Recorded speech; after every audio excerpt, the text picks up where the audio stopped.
Welcome. You're listening to The Best of Investing. I'm your host, Edward Brown. Our email is is edward at bestofinvesting.com. Use that email to answer the trivia questions for a 5-pack tanning certificate given away during this show. The certificate is sponsored by Tan Bella Tanning Salon with 2 locations in San Francisco and 1 in Marin. Today, we do have a special guest, Joe Downs, and he's going to be talking about unlocking wealth with self-storage. The name of his company is Belrose Storage Group. Joe is a lifelong entrepreneur with business ventures spanning securities, mortgage, hospitality, and real estate industries. He co-founded the Belrose Group to pursue opportunities within the niche, whatever you want to pronounce it, self-storage sector of commercial real estate. He's actively involved in the growth and management of the organization, and under his direction, the firm has evolved from traditional self-storage acquisition and investment and expanded to include development and consulting divisions. Well, Joe, welcome to The Best of Investing. Edward, thank you for having me. It's exciting. Looking forward to it. Yeah. Well, it's interesting because many years ago I owned a self-storage, kind of a large one actually. It was one of those I did a loan workout with a borrower, and when he couldn't pay, we made it so that I would just take over the loan and run the storage facility, and it was an interesting one in California. How about Yeah. that? So you're a self-storage guru. Who knew? Yeah, I wouldn't say a guru, but I tell you, it was really interesting because one time we had a burnt out car as part of it, and I said, what is this thing doing in our storage? Actually, it was in the parking lot, and Okay. well, it had to do with an insurance claim, and the attorney said the only thing remaining was like this burnt out car, and we needed it as evidence. So they paid for storage for having a burnt out car on the parking lot. Uh, Kind yeah, of crazy. that's a different story. But yeah, Yeah. we unfortunately we end up with some of those. There's all kinds of crazy stories with self-storage, but Yeah. So it keeps it interesting. Keeps it interesting. it does. From an investor's perspective, how does a self-storage facility make money, and what makes it different from other forms of real estate? Yeah, it's one of the things that attracted me to self-storage. I had a little bit of a background raising money for multifamily, and an even smaller background raising money for some hotel deals. So I got to see the inner Okay. workings of both. And when I stumbled upon self-storage about 7 years ago, and I started to learn more and more about it, read up, do my own due diligence on the industry and the space itself and the asset class, it started to fit neatly between hotel managing and operating a hotel and managing and operating a multifamily. And on its surface, you manage a hotel by the night, right? It's a nightly contract. And multifamily or anything residential is typically a year, right? And then Okay. in self-storage, we're kind of in between in that we're monthly, right? Yeah. So it's not it's a business. So there's management involved, but it's not as intensive as a hotel, but certainly Exactly. not as laid back as multifamily. Now, obviously, multifamily or residential, if you have multiple units, you probably have staggered leases. So it's not like, January 1st, you're busy and then you're not busy the rest of the year. That's not what I mean. But you are locked into those leases for 12 months, whereas we can move our rates up and down Yeah. throughout a 12-month period to manage a cycle. Right. Yeah. So, and including any vacant units, you're constantly, we call it street rate. You have your in-place rate and then street rate. So that's what makes it similar, but also different to those asset classes. Yeah, and one of the things I liked was I think we only had one employee, and we had, I don't know, 200 or 300 units, and all we needed was just a manager in the front because everybody does their own self-storage. All right, tell you what, we're going to go to our first commercial break here, and just a reminder to Joe, if you know the answer, don't say anything until we get right back. All right, here's our first trivia question. In what form was chocolate originally enjoyed? All right. Email Edward at bestofinvesting.com the answer to that question. We'll see if you know the answer. And first email with the correct answer wins that tanning certificate, which is worth, by the way, about $100. All right. Stay with us. You're listening to The Best of Investing. Don't touch that dial. We're going to be right back.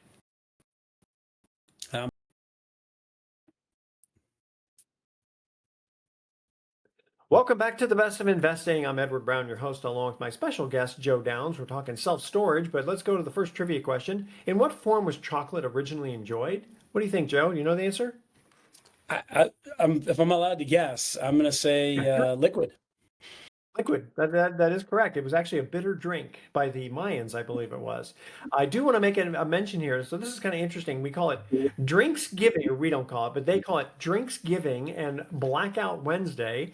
It's a very popular night for bars and venues. Did you know that Wednesday evening before Thanksgiving often sees many people in town for the holiday or looking for something fun to do?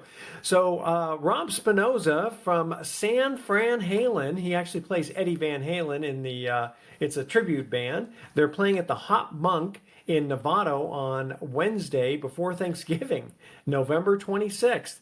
Check them out. You can go to sanfranhalen.com for more information. All right, so Joe, we're talking about self-storage, and one of the things, and I'm sure you'll agree to this, unlike multifamily or other kinds of real estate, the thing that's kind of cool about self-storage is kind of very little goes wrong. It's not like you have to replace carpets. You pretty much just have a shell. Are your units like old containers, or how are your generally? How many self-storage units do you have? Well, we've acquired 20 facilities over the years, and now we're developing them. I don't know if any of them. I don't think any of them had any containers. We certainly looked at some, but you are right in that. Look, we don't have granite countertops. We don't have toilets. Yeah. We do have roofs on them, but they're typically metal. Okay. There is some maintenance, but it's not a lot, and it's springs and doors, and nothing sexy, nothing pretty. That's for sure. Yeah. But gates, bollards, but it's not stuff that takes the typical wear and tear. Like, let's say a residential property is going to have a wear and tear on refrigerators or washing machines or anything like that. Sure. It's everything we have is I would say fairly rugged. Okay. Not without some maintenance, but rugged. It's certainly nowhere near the maintenance of either a hotel or a multifamily. So where generally are your 20 facilities? Are they in one state or across the United States? No, so I'm talking to you from just out of the suburbs of Philadelphia. Oh, and yeah. I've never bought one in Pennsylvania, not on purpose. We've tried, just never found one. Most of ours are in the Southeast PA. So we don't have any in Florida anymore, but we were there, North Carolina, South Carolina, Georgia, Virginia, Maryland, Kentucky, a couple in New York, and one random one in Minnesota. It's a boat and RV facility. And the reason for that, go ahead. Well, I'll finish. The reason for that is partially it's where we marketed. It's where we marketed. Now you might say, well, why did you market there? We were marketing to buy mom and pop owned self-storage facilities because that's where the population's going. So I happen to be on the East Coast.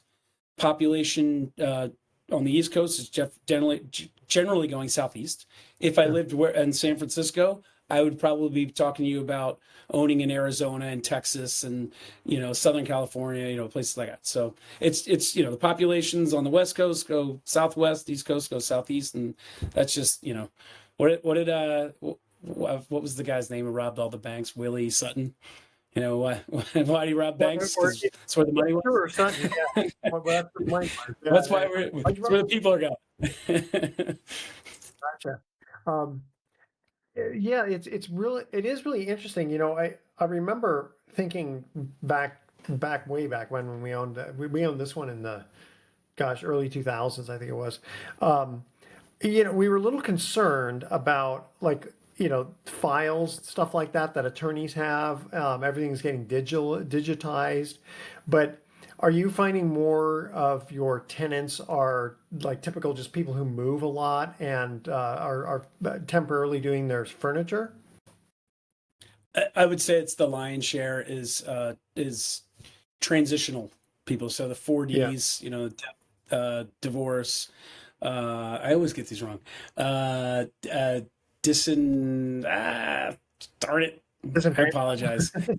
Disenfranchised. Well, it has to do with relocation, which is an R word. Sorry, there are four Ds, I promise you.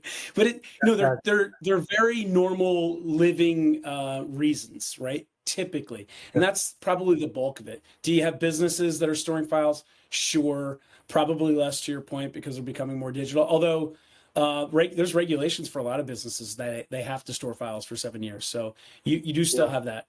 You have other businesses that are using storage facilities for various inventory or whatever purposes. But I would say self-storage is mostly B2C, business to consumer. And in fact, we saw the last 2 years how tied we were. For the first time, I think self-storage is very resilient. They've only been tracking the stats for about 25 years now, since it's become in vogue. But it's a very resilient business. But the last 2 years, we found out just how tied we are to the real estate market, not from a value standpoint, from a transactional volume standpoint. So the last 2 years, if you ask a real estate agent or anyone, a title company, mortgage broker, transaction volumes were way down. And we felt that in the business as well. Our occupancies dropped, and with it came rates. Gotcha. Okay. Tell you what, let's go to our next commercial break here. Second trivia question, just a reminder. Joe, if you know the answer, we'll let you answer when we come back. Okay. What is the name of the famous painting by Leonardo da Vinci that is located in Milan? Now, obviously, it's not the Mona Lisa because that's in the Louvre. What is the name of the famous painting by Leonardo da Vinci that is located in Milan? All right, audience, stay with us. You are listening to The Best of Investing. Don't touch that dial. We are going to be right back.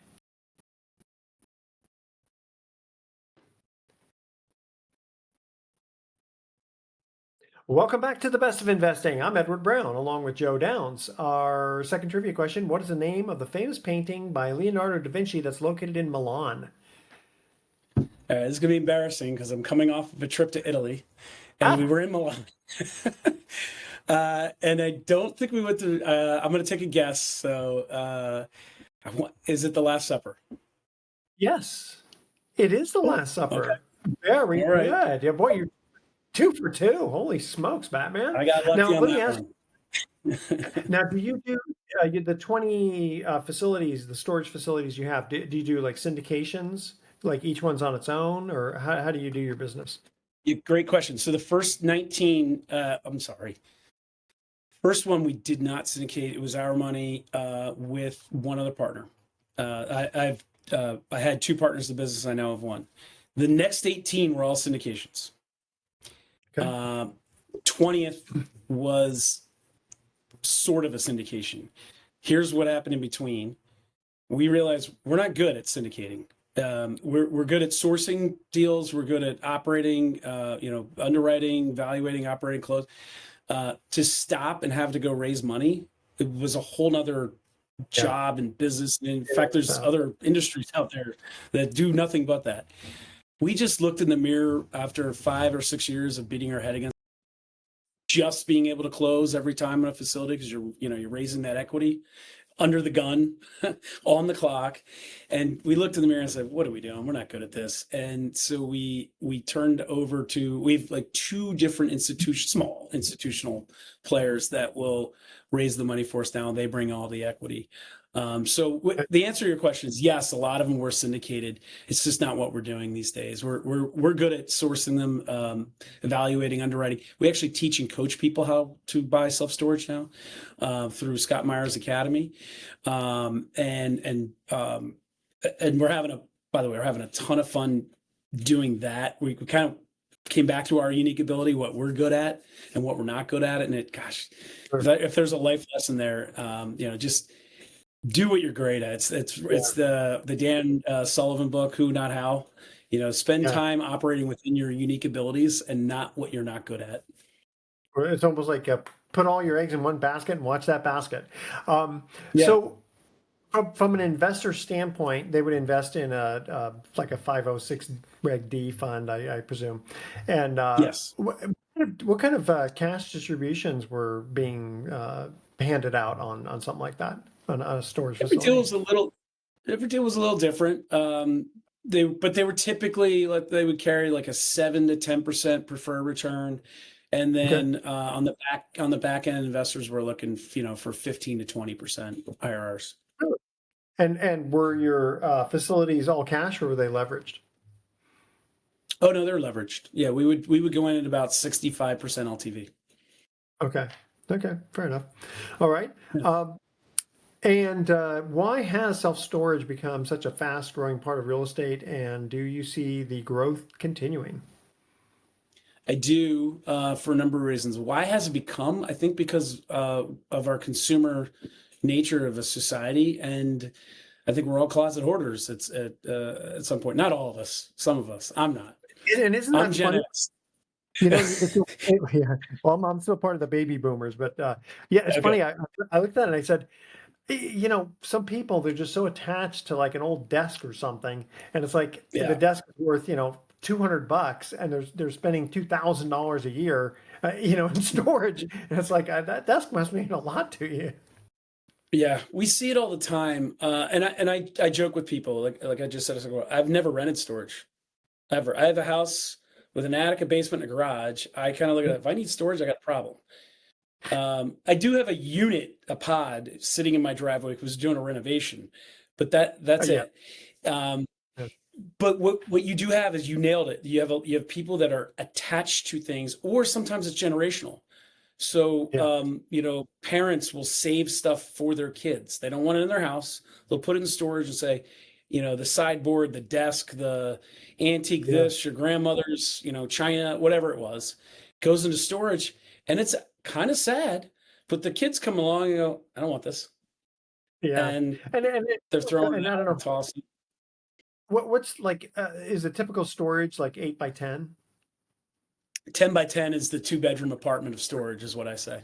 Yeah. And So you have what, 5 by 5, 25 square feet to your most common size is 10 by 10s, it's 100. And then, if you get it more rural, you'll see bigger sizes, 10 by 20s, 20 by 20s, but usually yeah. 3 to 400 max out there. Yeah. So if you had like and I know it's going to depend on where the facility is located, but what is there an average of what you guys charge for 10 by 10?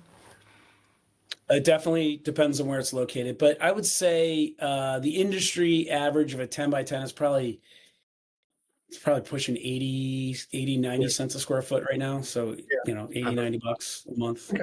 Yeah. So, You'd see them down at 50, and you'd see them at 250. Depends on where you are, but like the ones in New York, yeah. maybe. But Yeah, right. yeah. So, for those people who have, the important stuff they want to hand to their kids, or they think they do, it costs them $960 a year. It's like, yeah, $80 a month. They don't really think it's not that big a deal for them. All right, let's Yeah. cut to our third commercial trivia question here. In the movie Toy Story, what is the name of Buzz Lightyear's space agency? All right. Yeah, you don't have to be a kid to know this, but you've had to watch the movie to know it. Email Edward at Sports Econ 101. I'm sorry, that's my other radio show. Edward at bestofinvesting.com. The answer to that question. And stay with us. The Best of Investing. I'll be right back.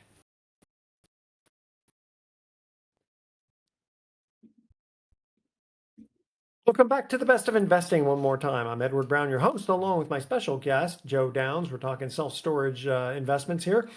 Third trivia question. In the movie Toy Story, what is the name of Buzz Lightyear's space agency employer?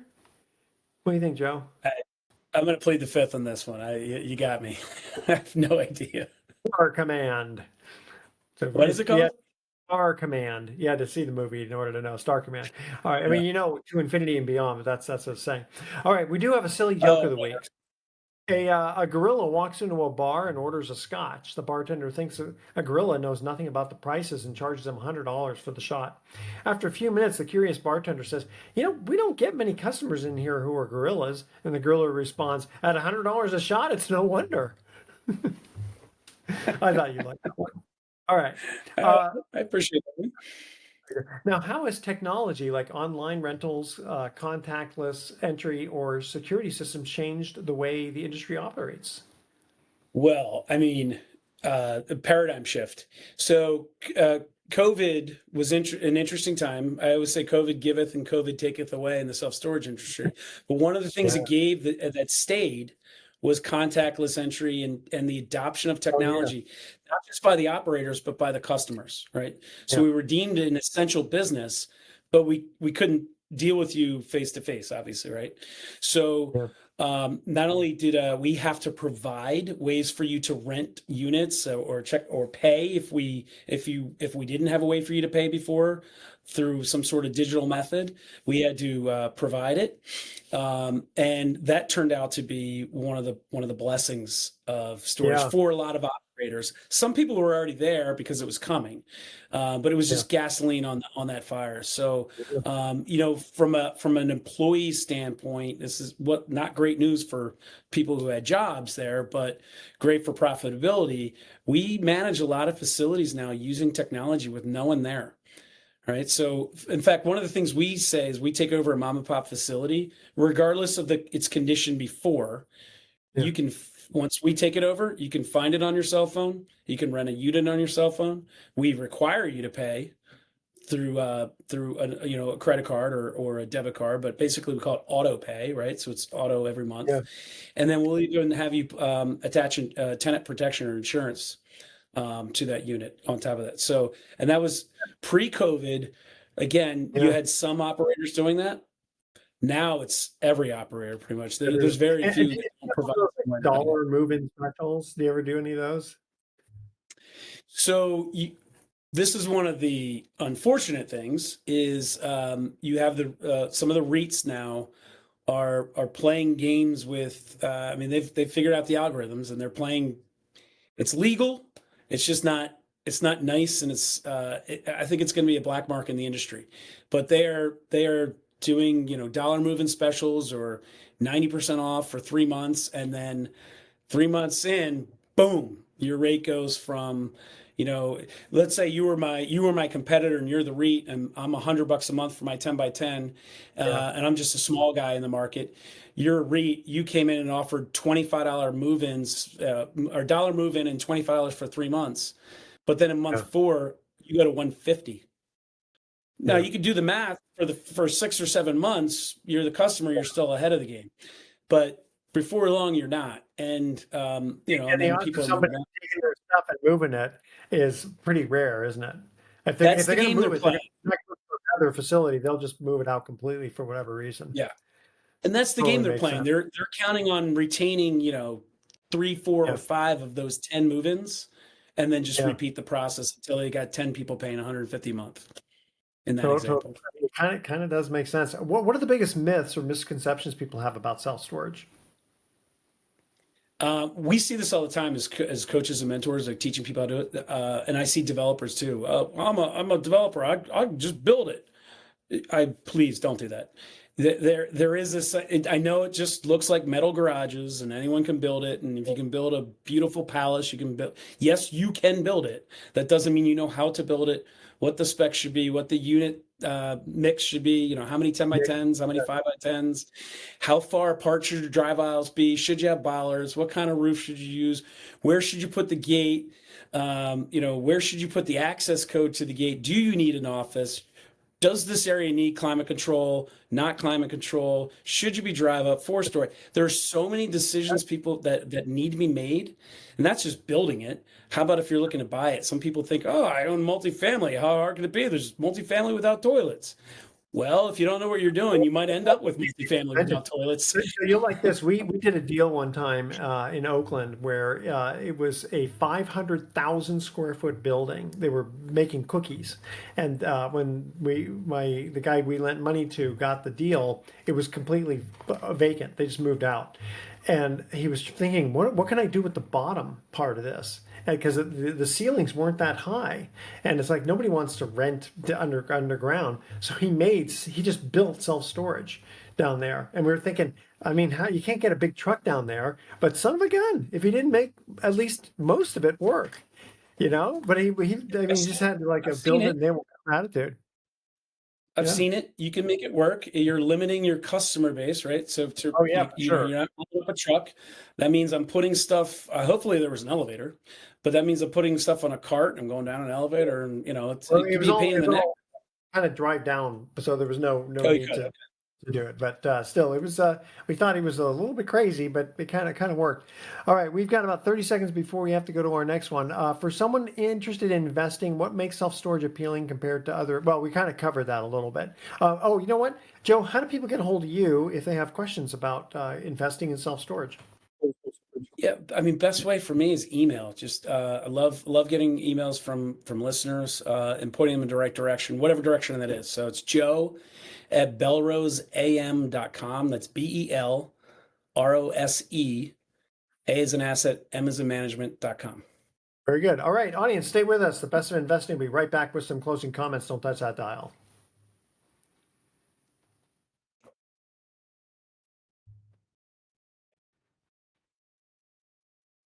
Welcome back to the Best of Investing. Last time for today, I'm Edward Brown, your host, along with my special guest, Joe Downs. And Joe, where do you see the self-storage industry going in the next 5 to 10 years? And that is now a good time to invest in self-storage. Now's a great time because we're buying discounted trailing 12s. And what does that mean? We're buying, as I mentioned, we just came out of a period where self-storage did not perform well. And we base our valuations based on the trailing 12 months. So in my opinion, you're buying a discounted trailing 12 because real estate transactions will pick up. In fact, they've already started. I just read something yesterday that we're coming out of an overly, or the last quarter nationally, the transactions were up more than expected. And on top of that, with the Fed dropping rates and continuing to drop rates, it sounds like that should spur some real estate activity. So I think you're going to see the activity go up. On top of that, that's just kind of short term. On top of that, the long-term view, we have a housing shortage. We have a growth rate that's growing robustly enough, and I don't want to get political, but grew artificially over the last 4 years as well. So that puts downward pressure on housing. We are tied to housing, in particular multifamily. So the more multifamily that will be developed that has to be developed over the next few years, storage is going to go with it. Why? Because what are the multifamily operators doing? They're building them smaller. So they're building smaller units with less storage. So people will need more storage. The population growth is one that is going to need more storage based on where they're going to be living. And then on top of that, and this is the most interesting thing, and I referenced this earlier, I'm Gen X. I don't believe you that you're actually the baby boomer generation. You seem too young. I think you're one of you're one of me. And that's a compliment. I'm trying to compliment you here, Edward. Thank you. I appreciate that. The millennials and the Gen Z, the next two generations, not only are using storage at 3 times the rate of my generation, Gen Z expects to use it as part of their way of life. Almost like I grew up and you grew up without a cell phone, and now we can't imagine life without it, right? Sure. My kids have grown up with only cell phones. They'll never know life without a cell phone. Yep. This Gen Z generation is expected to only know life using storage. So millennials they're starting with millennials. What's interesting, and people challenge me this all the time. Well, they don't want the big McMansions that your generation does. I said, you're right. They can't afford it and they don't want it. So they're living at home longer, or they're shacking it with friends longer, or they're in apartments longer. But you know what they do want? They want all the same stuff. They're buying and consuming at the same rate we are, if not more.